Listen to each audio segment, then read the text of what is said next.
నమస్కారం వార్తలకు స్వాగతం. ముందుగా ముఖ్యాంశాలు. మంత్రి అంబటి రాంబాబు ప్రెస్ మీట్. పవన్ కళ్యాణ్ చంద్రబాబు నాయుడులపై ఫైర్.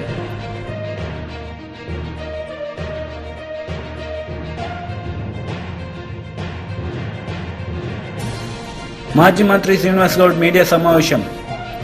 పార్టీని వీడే వాళ్ళకి పార్టీలోకి మళ్లీ ఆహ్వానం లేదని హెచ్చరిక. Party senior leaders Sajjala Ramakrishna Reddy media సమావేశం నిర్వహించారు. ఈ సందర్భంగా పలు అంశాలపై ఆయన మాట్లాడారు. గారికి అక్కడ పట్టిన నీరాజనాలు కానీ రెస్పాన్స్ కానీ ఇవన్నీ దేన్ని ప్రతిబింబిస్తున్నాయి అంటే, చెప్పిన మాట మీద నిలబడి విశ్వసనీయతకు మారుపేరుగా గత 5 ఏళ్ల పాలనలో తొలిసారి అవకాశం ఇచ్చిన ప్రజలకు వాళ్ళకు చేయాల్సిన సేవలో ఒక 20 ఏళ్ల పాటు కూడా జరగనంత అభివృద్ధిని కానీ సంక్షేమాన్ని కానీ ఈ రాష్ట్రానికి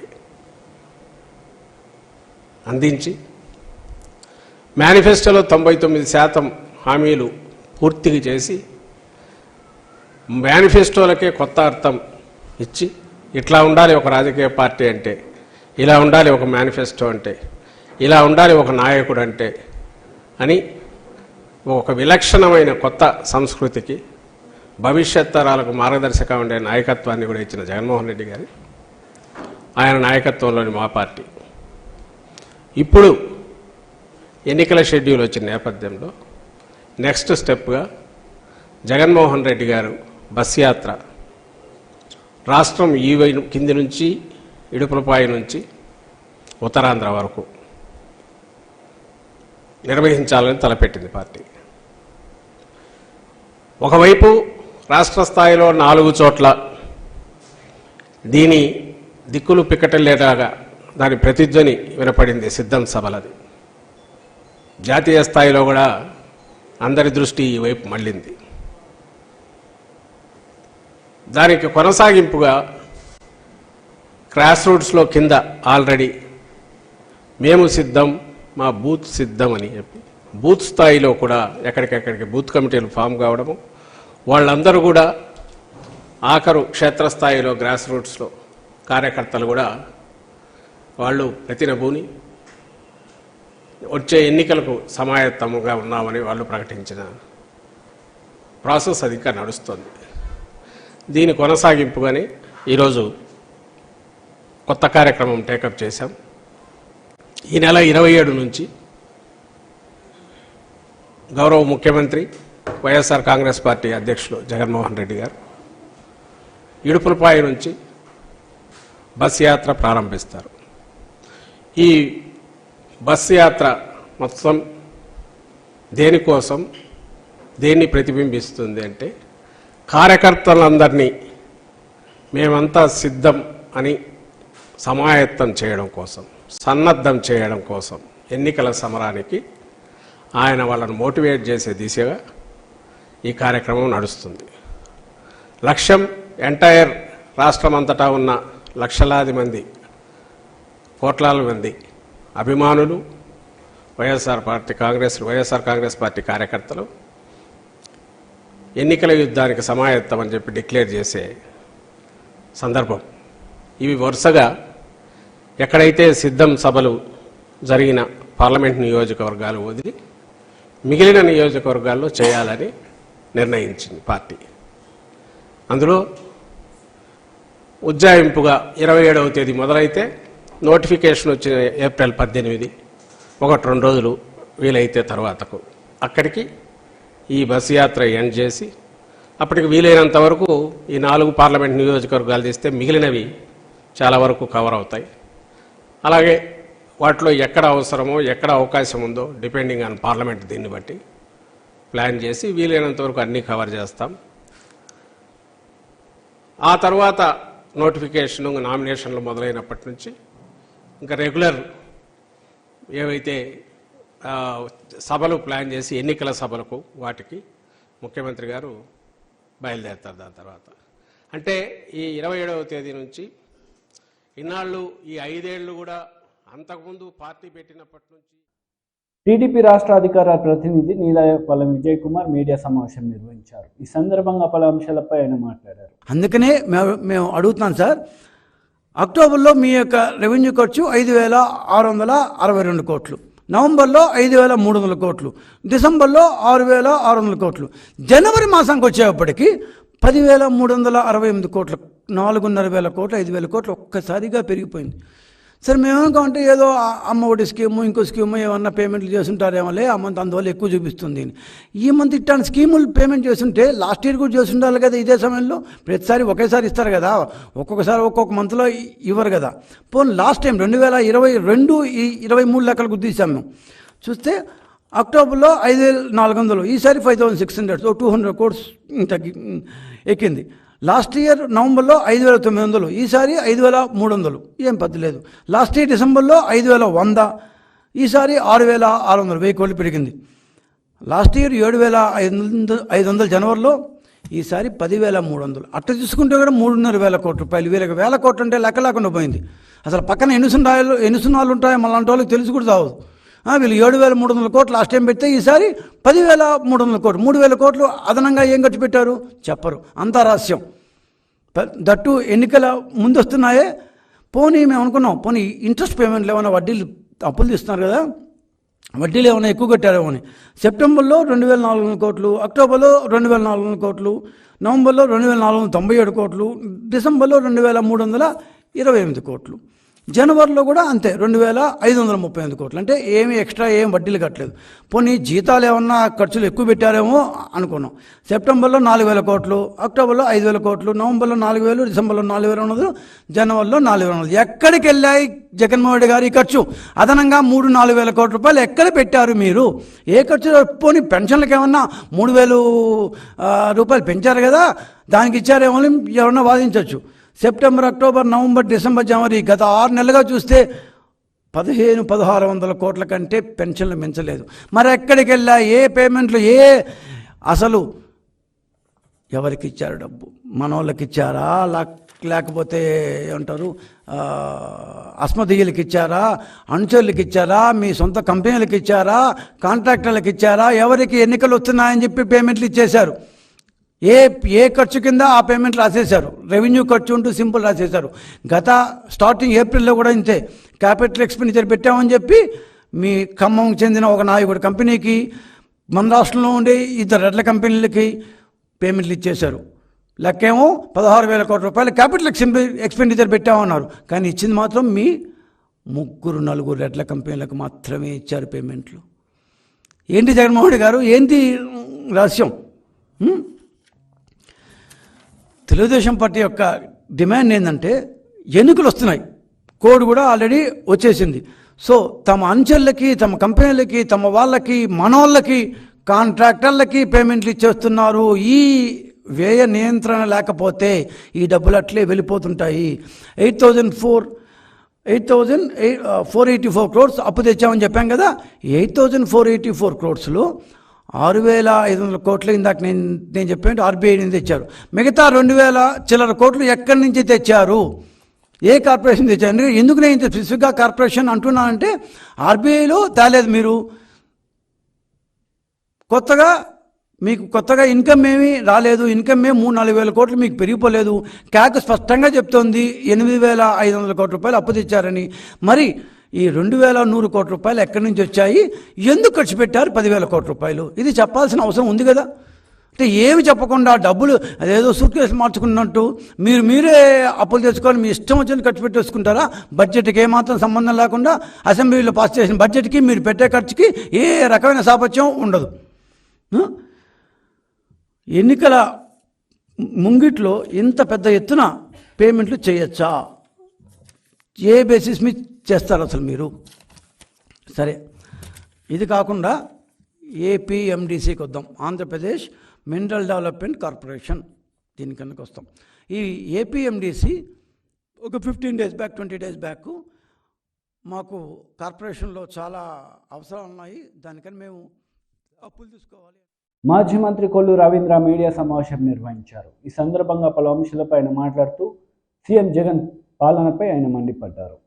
ఇవాళ మొత్తం కట్టలు తెంచుకుని కదిలొచ్చినటువంటి ప్రవాహంలాగా ప్రజలు పెద్ద ఎత్తున రావడం అనేది ఇది ఒక శుభ పరిణామం. ఖచ్చితంగా ఎన్డీఏ కూటమిలో ఉన్నటువంటి జనసేన, తెలుగుదేశం, భారతీయ జనతా పార్టీ గెలుపుని ఎవరు ఆపలేరు. జగన్మోహన్ రెడ్డి గారు ఇవాళ ఎలక్షన్ కోడ్ వచ్చింది. మొన్ననే షెడ్యూల్ ఇచ్చారు. షెడ్యూల్ ఇస్తే, ఎలక్షన్ కోడ్ వస్తే ఇంకా కొంతమంది అధికారులు అతి ఉత్సాహాన్ని ప్రదర్శిస్తూ ఉన్నారు. ఇవాళ ఉన్నటువంటి అయిపోయింది, అధికారం పోయింది జగన్మోహన్ రెడ్డిది. ఇవాళ ఆయన కూడా ఎలక్షన్స్ కోడ్లో ఏ రాజకీయ పార్టీలకి అధికారాలు ఉండవు. అలాంటిది తెలుగుదేశం పార్టీకి సంబంధించినటువంటి జెండాలు, బ్యానర్లు మీరైతే దగ్గరుండి తీపిస్తా ఉన్నారే. వైఎస్ఆర్ పార్టీ బ్యానర్లు ఎందుకు మీరు తొలగించట్లేదు? చాలా ప్రాంతాల్లో నేను అందరినీ అంటలా, కొంతమంది అధికారులు ఖచ్చితంగా గుర్తుపెట్టుకుంటాం. ఇవాళ సొంత ఇళ్ల మీద పెట్టుకున్నటువంటి ఫ్లెక్సీలు మీకు ఇబ్బంది ఏమొచ్చింది? వాళ్ళే ఉండొచ్చా? వాళ్ళే ఉన్నప్పుడు మా ఇళ్ల మీద కట్టుకున్నటువంటి మా జెండాలకి మాకు హక్కు రాదా? అక్కడ వాళ్ళు ఇష్టపడి కట్టుకున్నారు ఆ ఇంట్లో వాళ్ళు, దాన్ని కూడా కట్టుకోవడానికి వీల్లేదని చెప్పడానికి మీరెవరు? ఇవాళ క్యాండిడేట్ డెసిషన్ అవ్వలేదు. క్యాండిడేట్ డెసిషన్స్ అయితే నోటిఫికేషన్, ఎలక్షన్ నోటిఫికేషన్ వచ్చిన రోజు నుంచి, క్యాండిడేట్ నామినేషన్ వేసిన దగ్గర నుంచి క్యాండిడేట్ మీద ఖర్చు పడుతుంది కాబట్టి అప్పుడు మీరు లెక్క కట్టుకోవచ్చు. అంతేగాని ఇప్పుడు సొంత ఇళ్ల మీద ఉన్నటువంటి వాళ్ళ అభిమానంతో కట్టుకున్నటువంటి జెండాలు, వాళ్ళ అభిమానంతో కట్టుకున్నటువంటి ఫ్లెక్సీలు మీరు పబ్లిక్ ప్లేసెస్లో కట్టినవి మాత్రమే తొలగించే అధికారాలు మీకుంటాయి. అంటే వాళ్ళకు ఒక న్యాయం, మాకు ఒక న్యాయం.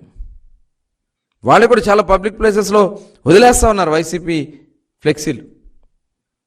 అధికారులకు కూడా చెప్తా ఉన్నా, ఇదే పద్ధతి కానీ మీరు కొనసాగిస్తే ఖచ్చితంగా మీరు రేపు మూల్యం చెల్లించుకుంటారు. ఎందుకు మొహమాటం లేదు. ఇవాళ రాబోయే ప్రభుత్వం జనసేన, తెలుగుదేశం, భారతీయ జనతా పార్టీ ఎన్డీఏ ప్రభుత్వం కూటమి రాబోతా ఉంది. ఖచ్చితంగా రేపు ఇవాళ మీరు ఇప్పటి వరకు మోసారు, వాళ్ళు మోయాల్సినవన్నీ మోసారు. ఇప్పటికి కూడా మీ తీరులో మార్పు రాకపోతే మేము ఎలక్షన్ కమిషన్ కూడా కంప్లైంట్ చేస్తాం. తర్వాత అధికారంలోకి వచ్చిన తర్వాత కూడా మీ మీద ఖచ్చితంగా దృష్టి పెడతామని కూడా మరొకసారి అధికారులందరూ కూడా హెచ్చరిస్తూ ఉన్నాం.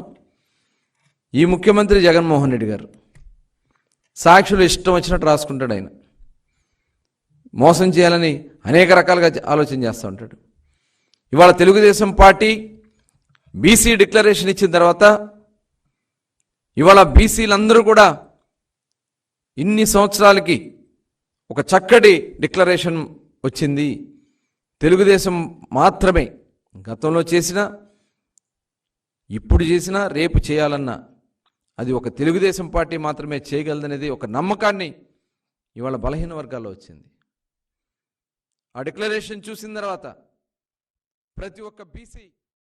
జలవనరుల శాఖ మంత్రి అంబటి రాంబాబు ప్రెస్ మీట్ నిర్వహించారు. ఈ సందర్భంగా పవన్ కళ్యాణ్ చంద్రబాబు నాయుడుపై మండిపడ్డారు.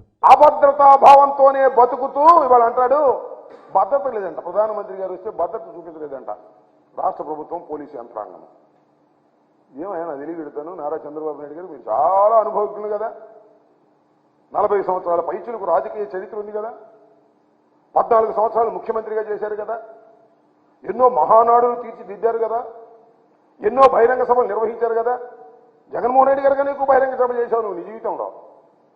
నీ దుంపదేగా ప్రధానమంత్రి వస్తుంటే మైకు కూడా సరి చేసుకోలేని వాడివి, మైకు కూడా ప్రధానమంత్రి మాట్లాడేటప్పుడు వినిపించుకోకుండా పోతే అది భద్రతా వైఫల్యమా? That is not your negligence. అది నెగ్లిజెన్స్ కాదా? అది నీ అభద్రతాభావం కాదా? ప్రజాగళంలో మైకు మూగబోయింది అంటే అది అపశకునము కాదా? అది నీ ఓటమికి దారి తీస్తుందని అర్థము కాదా? ఒక్కసారి ఆలోచించుకోమని మనవి చేస్తున్నా. ప్రజాగళంలో నువ్వు ఏర్పాటు చేసుకున్నటువంటి ఒక రాజకీయ మీటింగ్లో మైకు సరిగా పనిచేయకపోతే ఆ మిక్సింగ్ ప్రజల మధ్యన ఎక్కడో తీసుకెళ్లి పెడితే అది పని చేయకపోతే అది భద్రతాలోపం అని ప్రభుత్వాల మీద నెట్టేస్తున్నావే. ఏమిటి దౌర్భాగ్యమైనటువంటి పరిస్థితి? అసలు నువ్వు మాట్లాడుతున్నప్పుడు కానీ, పవన్ కళ్యాణ్ గారు మాట్లాడుతున్నప్పుడు కానీ, మోడీ గారు మాట్లాడుతున్నప్పుడు కానీ చైర్లన్నీ ఖాళీగా ఉన్నాయే. ఎందుకు ఖాళీగా ఉన్నాయి? అది కూడా ప్రభుత్వ భద్రత లోపమా? ఇది సరుకు లేకే కదా, నీ పార్టీకి సరుకు లేదు, ముగ్గురు కలిసినా సరుకు లేదు, జనం రాలేదు, చైర్లన్నీ ఖాళీగా ఉన్నాయి. ఇంత వైఫల్యం చెంది ఈ వైఫల్యాన్ని ఎవడి మీద నెడదాం? జగన్మోహన్ రెడ్డి గారి మీద నెడదామా? ప్రభుత్వం మీద నెడదామా? పోలీస్ యంత్రాంగం మీద నెడదామా అనేటువంటి ఒక నీచమైన ఆలోచన తప్ప మేము ముగ్గురు కలిసినా జనం రావడం లేదు, ఏమిటి కారణమని ఆలోచించుకునే పరిస్థితిలో మీరు లేకపోవడం చాలా దురదృష్టకరమైనటువంటి అంశంగా నేను భావిస్తా ఉన్నాను. దాంతోపాటు ఎక్కడ చూసిన పుస్తకాల మీద జగన్మోహన్ రెడ్డి గారి బొమ్మేనంట. అదేంటి ఇళ్ల పట్టాలు ఇచ్చిన దాని మీద జగన్మోహన్ రెడ్డి గారి బొమ్మేనంట.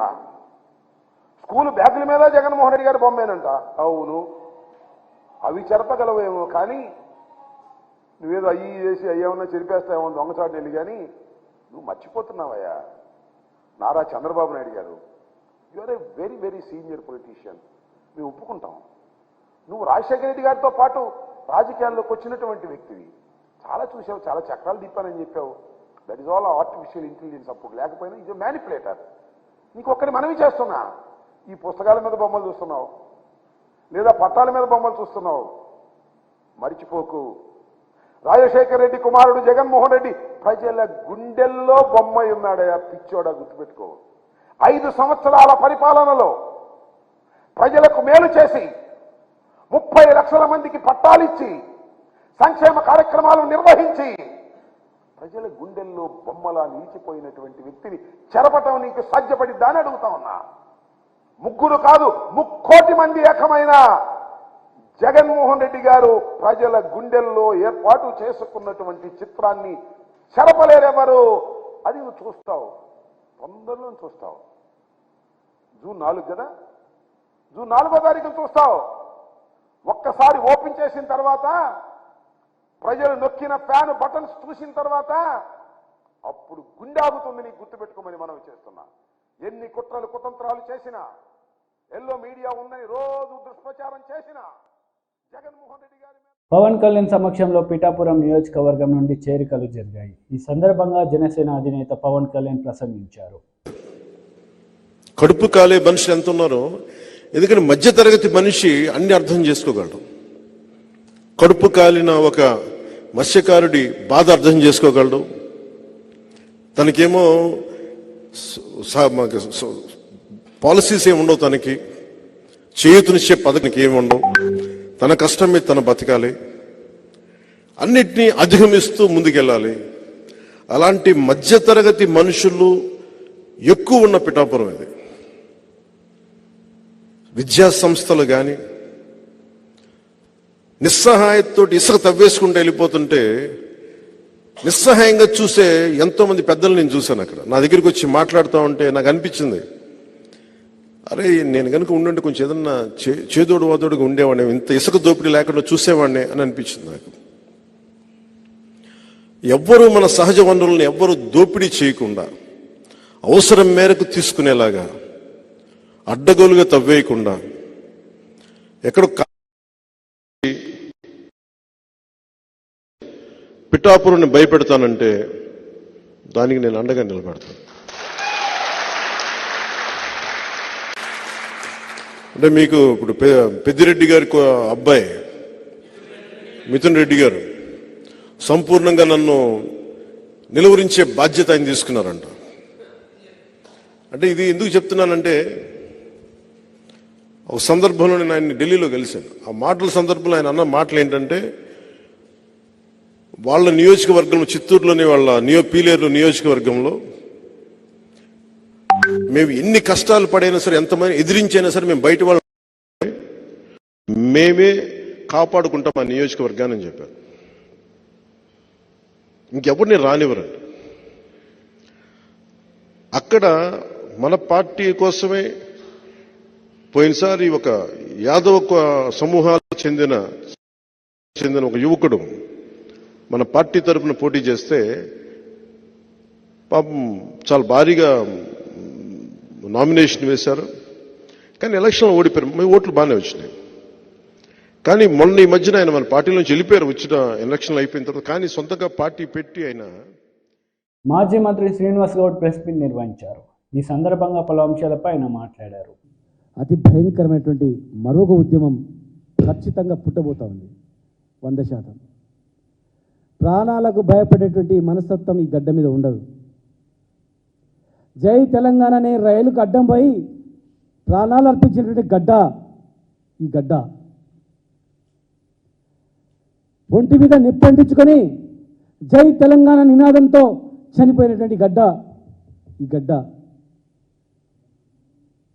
నువ్వు బతుకుతావనంటే చనిపోయిన వ్యక్తి చనిపోతున్నప్పుడు మళ్ళా పుడితే మళ్ళా తెలంగాణ గురించి వస్తా అని చెప్పినటువంటి గడ్డ ఈ తెలంగాణ. ఒక జర్నలిస్టు భువనగిరి దగ్గర వెహికల్ని స్పీడ్గా తీసుకుంటూ పోయి బస్సు గుద్దుకొని జై తెలంగాణ అని చెప్పి చనిపోయిన గడ్డ ఇది. నక్సలైట్ల పేరుతో పిట్టలను కాల్చినట్ల అడవిలో తీసుకెళ్లి కాలుస్తుంటే కూడా మళ్ళా పడితే పేదల గురించే నేను బతుకుతా, పేదల గురించే సస్తా అని చెప్పినటువంటి గడ్డ ఇది.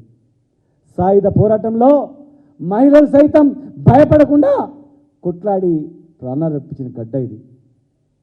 అందరినీ కలుపుకొని పోతేనే, అందరినీ సమానత్వంగా చూస్తేనే ఈ రాజ్యం చల్లగా ఉంటుంది. కానీ పుట్టిన పాపానికి పెరిగిన పాపానికి మనుషులను చూసి వీడా వాడా అని చెప్పి అణచివేయాలని ప్రయత్నం చేస్తే, అసత్యపు ప్రచారాలు చేస్తే, చిన్న చూపు చూస్తే, తెలియకుండా గోడసాటు నుండి వెకిలి చేష్టలు చేస్తే, అవమానాలు గురి చేయాలని ప్రయత్నం చేస్తే, నా పేరు వస్తలేదు కదా వాళ్ళ మీద పోతుంది కదా అని చెప్పి చేస్తే సమాజం మేల్కొని ఉంది. ఇక్కడ తెలంగాణ సమాజం చూస్తూనే ఉంది ఇక్కడ. కనుక అలాంటి ప్రక్రియలు మంచి కాదు. మళ్ళీ ఈ రాష్ట్రంలో అలాంటి ఉద్యమాలు పుట్టొద్దు, ప్రాణాలు పోవద్దు. సుభిక్షంగా ప్రశాంతంగా ఉండాలంటే ఎవరు పరిపాలించినా ఆ పరిపాలన అనేది పారదర్శకంగా ఉండాలి తప్ప పుట్టిన పాపానికి అణచివేలేటువంటి ప్రయత్నాలు జరగొద్దు. అది మంచిది కాదు సమాజానికి. ఇన్ని ఉద్యమాలు ఎందుకు వచ్చినావో ఒకసారి ఆలోచన చేసుకోవాల్సింది. నక్సల్బరీ పోరాటం నుంచి, సాయుధ పోరాటం నుంచి, తెలంగాణ పోరాటం నుంచి ఎందుకు వచ్చినాయి? అసమానతలు ఉన్నందుకే, అవమానాలు ఉన్నందుకే, అణచివేత ఉన్నందుకే ఇవన్నీ ఉట్టుకొచ్చినాయి. కనుక ఈరోజు మరొక ఉద్యమానికి పురుడు పోయకముందే నాయకులందరూ పార్టీలు జాగ్రత్త ఉంటేనే మంచిగా ఉంటుంది. కనుక నేను ఇదే మహబూబ్నగర్లో మా నాన్నను 69లో కత్తిపోట్లకు గురి చేస్తే పోలీసులు 69 ఉద్యమంలో మేము పెరుగుతున్న క్రమంలో తెలంగాణ గురించి సచ్చినా సరే బిడ్డ చివరి వరకు ఉన్నామని చెప్పిండు మా నాన్న. చివరి వరకు ఉన్నాం, తెలంగాణ తెచ్చుకున్నాం. నాయకత్వం వహించిన మా నాయకుడు కేసీఆర్ గారు రమ్మంటే ఉద్యమంలోకి వచ్చినాం. కానీ ఎక్కడనో హైదరాబాద్లో విలాసవంతంగా ఉండాలంటే ఇక్కడ ఉండలే. నా జిల్లా రైతాంగం ఉన్న జిల్లా, పేద జిల్లా, వలసల జిల్లా, దీన్ని బాగు చేసుకోవాలని వచ్చినాం. 10 సంవత్సరాలు కన్న కష్టాలు పడ్డాం. ఎన్ని అసత్య ప్రచారాలు, ఎన్ని బూటక మాటలు, ఎన్ని రకాలుగా చేసినా ప్రజలు నమ్మి ఓట్లు వేసిన మళ్ళీ నెక్స్ట్ 5 సంవత్సరాల తర్వాత మేమే అధికారంలోకి వస్తాం. మళ్ళీ నెక్స్ట్ 5 సంవత్సరాల తర్వాత మేము గెలుస్తాం. ఖచ్చితంగా మిగతా పనులు పూర్తి చేసుకుందాం. మిగతా పనులు పూర్తి చేసుకొని నన్ను నమ్ముకున్న వాళ్ళను, నా జిల్లాను, నా కాన్స్టిట్యూన్సీని బాగు చేసుకోవాలని ముందుకు పోతా ఉన్నాం. ఎన్ని బెదిరింపులు, ఎన్ని కేసులు, ఎన్ని ఇబ్బందులు, ఎన్ని అవమానాలు చేయాలని, మీడియాలను అడ్డం పెట్టుకొని అవమానాలు చేయాలన్నా, కొంతమంది మీడియాను పెట్టుకొని అసత్య ప్రచారాలు చేయాలన్నా, అలాంటి వాళ్లకు ఏదో ఒక రోజు తప్పదు, పరాభవం తప్పదు. అలాంటి వ్యక్తులకు ఏదో ఒక రోజు తెలంగాణ ప్రజానికం చీత్కారం తప్పదు. ఏదో రాబోయే మరో ఉద్యమంలో ఖచ్చితంగా మాడి మసైపోతారు అలాంటి వాళ్ళు తప్ప బయట మాత్రం పడరు. కనుక ఈరోజు మా పార్టీ పేదల పార్టీ, అన్ని కులాలను కలుపుకోయే పార్టీ, ముఖ్యంగా ఈ ప్రాంతంలో పీడిత వర్గాలైనటువంటి ఉంటుందనే ఉద్దేశంతోనే ఈరోజు ప్రవీణ్ కుమార్ గారు రావడం జరిగింది. మాజీ మంత్రి సత్యవతి రాథోడ్ మీడియా సమావేశం నిర్వహించారు. ఈ సందర్భంగా పలు అంశాలపై ఆమె మాట్లాడారు. వచ్చే ముందు రోజు అరెస్ట్ చేయడం అంటే దేశానికి అందరికీ తెలుసు, ఎవరైతే బీజేపీ వ్యతిరేక శక్తులు ఉన్నాయో వాళ్ళ ముందు ఈడీ పోతుంది, లోబర్చుకునే ప్రయత్నం చేస్తుంది, భయపెట్టే ప్రయత్నం చేస్తుంది. లేదు అని అంటే అప్పుడు మోడీ దిగి వారిపైన విమర్శలు చేస్తారు. కానీ ముందుగా ఈడీ వచ్చి నరేంద్ర మోడీ గారు తర్వాత ఒకే రోజు ఇద్దరు రావడం అంటే ఎన్నికలు దగ్గర వస్తున్నాయి కాబట్టి ఎక్కువ లబ్ధి పొందాలనే ఉద్దేశంతో మొన్నటి అరెస్ట్ జరిగిందని చెప్పి మేము భావిస్తూ ఉన్నాం. సుప్రీంకోర్టులో ఇవాళ కేసు ఉంది. వారిని 15వ తారీఖు అరెస్ట్ చేసే రోజు కూడా సుప్రీంకోర్టులో కేసు ఉండే. చాలా తెలివిగా ఎక్కడ చిక్కకుండా ఆ కేసుకు సంబంధించి మేము లాయర్లతో మాట్లాడినప్పుడు కూడా చెప్పేది, ఇదొక రాజకీయ కక్ష సాధింపు చర్యలో భాగం కాబట్టి ఇందులో ఉన్న బలం ఎంత లేకపోతే ఆధారాలు ఏమున్నాయనేది చూడకుండా వాళ్ళు అరెస్ట్ చేసి తీసుకొస్తున్నారు. కాబట్టి ఒక చాలా ప్లాన్డ్గా ఆ రోజు సుప్రీంకోర్టులో కేసు ఉంది కాబట్టి తను ఎక్కడ ప్రోగ్రాములు పెట్టుకోకుండా ఇంట్లో ఉంటే మరి అటు కేసు వాయిదా పడి ఈ రోజుకు వాయిదా పడే క్రమంలోనే తనని అరెస్ట్ చేయడం ముందే చాలా ఒక ప్రణాళికతోని టికెట్లు తీసుకొని ఇంతమందిని తరలించి తను ఎక్కడుందో తెలుసుకొని తన్ని అరెస్ట్ చేయడం అని అంటే మరి ఎంత పకడ్బందీ ప్రణాళికతో వచ్చిందో మనం అర్థం చేసుకోవచ్చు. నిజంగా కవిత గారు దోషి అయితే, నిజంగా మరి తన పాత్ర ప్రమేయం అందులో ఉంటే దొడ్డిదారినో దొంగదారినో సర్చ్ వారెంట్ల పేరుతో రావాల్సిన అవసరం లేదు. నిజంగా అరెస్ట్ వారెంట్తో వచ్చి జరిగింది ఇది, మీ ఉన్న ఆధారాలు ఇది అని చెప్పి ఇక్కడే చెప్పే అవకాశం ఉన్నా కూడా మరి దొడ్డిదారిన దొంగదారిన వచ్చి తన్ను అరెస్ట్ చేసినట్టు మేము భావిస్తూ ఉన్నాం. అలాగే ఈ మద్యం పాలసీ ఏదైతే ఉందో 100 కోట్లు చేతులు మారినాయని చెప్తున్నారు. కానీ ఆ 100 కోట్లు ఎక్కడైనా ఆధారాలు చూపించారా? మీడియాకు లేకపోతే పేపర్ మీద పెట్టడం తప్ప దేనికైనా మీ దగ్గర రుజువు ఉందా అని చెప్పి మేము అడుగుతూ ఉన్నాం. ఢిల్లీ మద్యం పాలసీ మార్పు చేసి దాని ద్వారా మరి లబ్ధి పొందినని చెప్తున్నారు. దేశంలో అనేక పాలసీలు మారుస్తూ ఉంటారు. ఏ ప్రభుత్వం వాళ్ళకు నచ్చిన రీతిలో ప్రజలకు మేలైన పరిపాలన అందించే క్రమంలో అనేక పాలసీలు మరి తీసుకొస్తూ ఉంటారు. మన పక్కనే ఉన్న ఆంధ్రప్రదేశ్ కూడా మద్యం పాలసీ మార్చుకొని వాళ్ళు సొంతంగా వాళ్ళ లోకల్ మేడ్ని వాళ్ళు ప్రమోట్ చేసుకున్నారు. అలాగే ఢిల్లీలో కూడా వస్తున్న ఆదాయం కంటే ఎక్కువ ఆదాయం వస్తుంది అని వాళ్ళు పాలసీ మార్చుకున్నారు. మద్యం పాలసీకి దాని ద్వారా లబ్ధి పొందడానికి ఏమైనా సంబంధం ఉందా అని చెప్పి అడుగుతూ ఉన్నాం. వాళ్ళు పాలసీ మార్చుకుంటే ఏ ప్రభుత్వమైనా, నరేంద్ర మోడీ గారు కేంద్ర ప్రభుత్వం కూడా అనేక పాలసీలు మార్చుకుంది. అంటే పాలసీలు మారితే దాని వెనక అవినీతి ఉన్నట? నరేంద్ర మోడీ గారు కేంద్ర ప్రభుత్వం అనేక పాలసీలు మార్చారు. బొగ్గు పాలసీ మార్చారు, అనేక విషయాల్లో అన్ని పాలసీలు తీసుకొచ్చారు. అంటే అన్నిట్లో మీకు ముడుపులు వచ్చాయా? వార్తలు ముగించే ముందు ముఖ్యాంశాలు మరోసారి. మంత్రి అంబటి రాంబాబు ప్రెస్ మీట్, పవన్ కళ్యాణ్ చంద్రబాబు నాయుడులపై ఫైర్.